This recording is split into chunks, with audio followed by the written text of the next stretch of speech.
Opioids are not only ruining lives in Idaho cities, but also the rural communities. And now the Elmore County Sheriff is getting thousands of dollars to fight those opioids. Trevor Fay joins us live here in studio with how this money will be spent. That's right, Natalie. All of that money, $5,000 worth, is going into saving lives. It's paying for 35 Narcan kits to treat people who have overdosed on opioids. What the sheriff likes about Narcan is its lack of known side effects, meaning it's completely harmless, unlike other overdose medications such as EpiPens. Narcan be with us when we go out on the scene to help them at any time. It basically depends on life and death at that point, and it has brought people back to life. The downside is Narcan is expensive. That's why the sheriff's office applied for a grant from the state to buy the drug. They were approved in 2 weeks. The new boxes of Narcan look like this. On the front is a flap that you can peel open, and it shows you the instructions inside. Each of these boxes cost about $150, and there's 2 doses of Narcan per box. That means the Elmore Sheriff's Office got 70 doses of Narcan with their grant money. They say they'll need every drop to combat the opioid crisis, which is spreading across the United States. Even in Mountain Home, authorities are noticing the problem more. I think it's just been more known to us since we've been carrying Narcan because we've been looking for it more when we help assist EMS on calls. Lieutenant Burnett says Narcan is a valuable tool in their arsenal, and this isn't the end of their Narcan purchases. Started over 10 years ago, it was just a job. It quickly works its way into your heart and it becomes your passion. Julie Warwick spends every weekday just like this. Director of Caldwell Meals on Wheels, she also drives a route herself. And we went along for the ride. In 2019, we did almost 32,000 meals. It's quite an increase. It's been going up every year. That's over 88 meals each and every day, and the need continues to skyrocket. We're seeing a 15 and 20% jump over just a year ago. It's really amazing how many more people need the service than are getting the service currently. Services that are essential to independent homebound seniors' health, and need continues to rise. Just in the month of January, I added 15 new people to the routes, which means stretching the routes all to their maximum right now.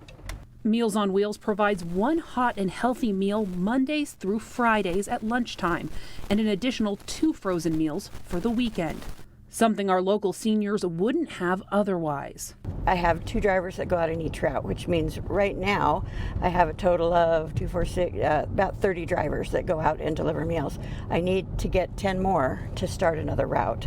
10 more volunteers could make all the difference to this organization and the seniors they serve. These folks, sometimes before they start getting meals from us, they tell us that they're eating cold cereal or a sandwich every meal of the day, and that's just not a healthy meal. Especially as you get older, your body needs those vitamins and nutrients. You're going to get it from a hot, balanced meal, and so it's really important that they get at least one every day. Now, if you want more information or are interested in becoming a volunteer, we have all of the information you need. Just head on over to our website, idahonews.com. Correction officers are 10 times more likely to have PTSD than the average person. CBS 2's Kristen McPeak went behind the scenes at Idaho's maximum security unit to see what IDOC is doing to improve what goes on behind bars. You know, part of it is reflective of the environment in which they work.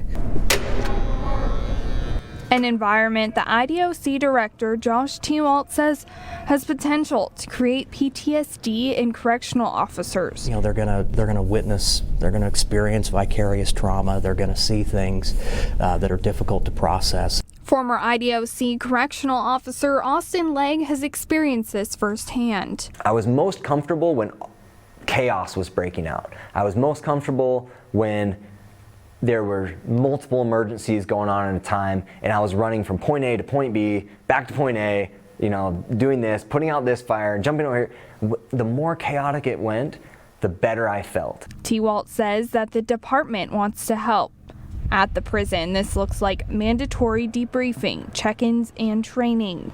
Training is something that Boise State criminal justice professor Jessica Wells says can help, but there are also steps to intervene stress by having access to that help. The best thing that you can do is prevent.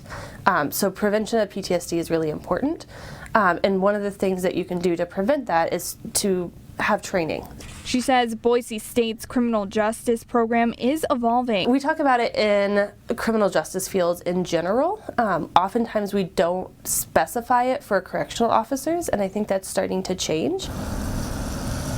But not all correctional officers go through college. For us, it's important to help them know right off the bat, warning signs they can look for.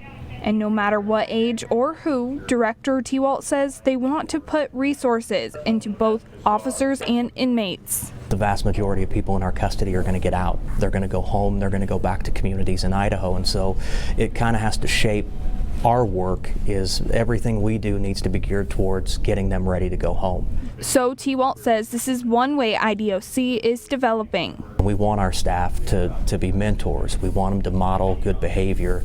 We really want them to coach. Secondarily, I think it's critically important just talking about it and raising awareness and creating a culture where people feel comfortable coming forward and saying, I'm really struggling with this. Legg agrees. For now, he works in Boise, where he is raising his family. He says a day doesn't go by thinking about his time working at IDOC. I want people to know and realize that there's a lot of really good people out there going through some really bad things, and those people need help.